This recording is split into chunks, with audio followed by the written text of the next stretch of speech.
On est dans la période des 3 semaines qui essaie de se souvenir de la destruction du temple, de souffrir, de pleurer, d'être concerné par cette destruction. Donc on va essayer de comprendre un des aspects du temple magnifique, qui est les corbanotes, les sacrifices qui se faisaient dans le temple de Salomon de Jérusalem et dans le deuxième temple.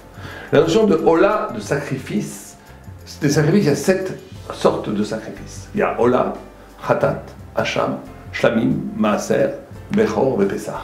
Alors on va les prendre un par un très rapidement, leur expliquer. Et ces 7 dimensions, et c'est pas un hasard qu'il y en ait 7, parce que vous savez que tout l'être, la création, tourne autour, s'articule autour du nombre du chiffre 7. 7, c'est les 4 points cardinaux, le haut, le bas et le point central à l'intérieur, qui rend cet déploiement de l'espace possible. Comme 6 jours et Shabbat. Shabbat étant le point névralgique qui alimente les 6 autres jours, c'est toujours comme ça, 7. Donc on a d'abord la Ola, qui est la plus... Avant tout, les corbanotes sont divisés en 2 parties. Les Kodesh Kodshim, ça veut dire ceux qui sont les plus kadosh, dont la shrita devait se faire dans le nord du Misbéa, et dont la consommation était ou exclusivement par le temple, par le Misbéa, par l'autel et par les Kohen. Et vous avez les Kodshim Kalim, qui eux, la shrita pouvait se faire n'importe où autour du Misbéa, et pouvait être consommée dans toute l'enceinte du temple par les Kohen, et même une partie de ces corbanotes était consommée, la plupart de ces Kodshim Kalim étaient consommés par ceux qui l'apportaient, une partie était consommée par celui qui l'apportait. Donc on a avant tout Ola. Ola, c'est pour expier 2 choses, des mauvaises pensées, et d'avoir annulé une mitzvah positive. C'est très intéressant. Là, c'est pas partageable. La Ola, d'où le mot holocauste vient, c'est que ça monte tout vers le ciel. C'est pas quelque chose qui se partage. C'est tout pour le ciel. Donc, quand ce qui est de l'ordre de la pensée, de l'intimité de la pensée, l'expiation d'avoir des mauvaises pensées, ou bien de ne pas avoir fait preuve d'amour en annulant un acte positif, là, il faut amener une Ola. C'est pas partageable. Il faut retourner à Dieu dans la solitude.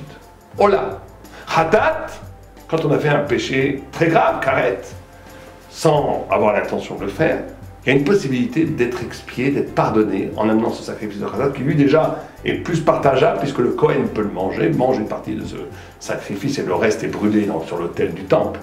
Donc Khatat, la notion de Khatat, c'est de comprendre que le mal n'est pas une partie de moi-même, c'est quelque chose d'extérieur de moi-même. C'est pour ça qu'un non-juif ne peut pas apporter une khatat. Il peut apporter une ola, mais pas une khatat. Parce que l'identité d'Israël fait que quand je rencontre le mal, je dis ce mal, c'est pas moi. C'est ça l'essence même de la tchouva, de comprendre que le mal, ce n'est pas moi. Le hacham, c'est le même principe. C'est le 3e coran que Kodesh.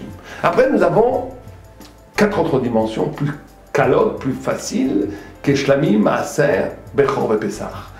Shlamim, c'est la notion de joie, de paix, être ensemble. Faire l'unification, une dimension spirituelle où le peuple juif doit être ensemble, doit se réjouir ensemble. C'est le shlamim. Il n'y a pas d'existence possible si on n'est pas ensemble. Maaser, c'est la notion du partage. Il n'y a pas de spiritualité possible sans partage. Bechor, c'est la notion du nouveau-né. La notion que dans toute chose où je suis éminemment premier, transformer ce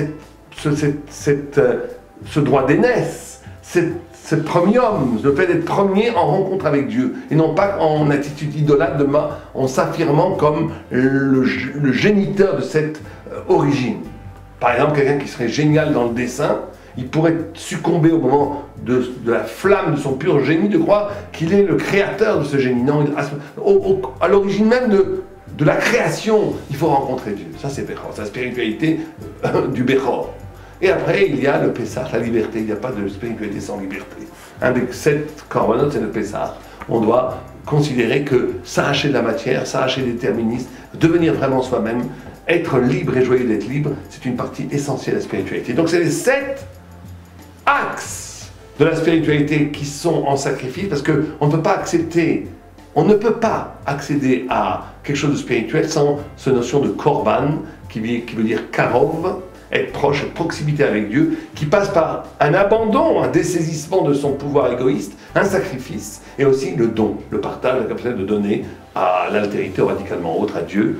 Amen, à la bague des dons.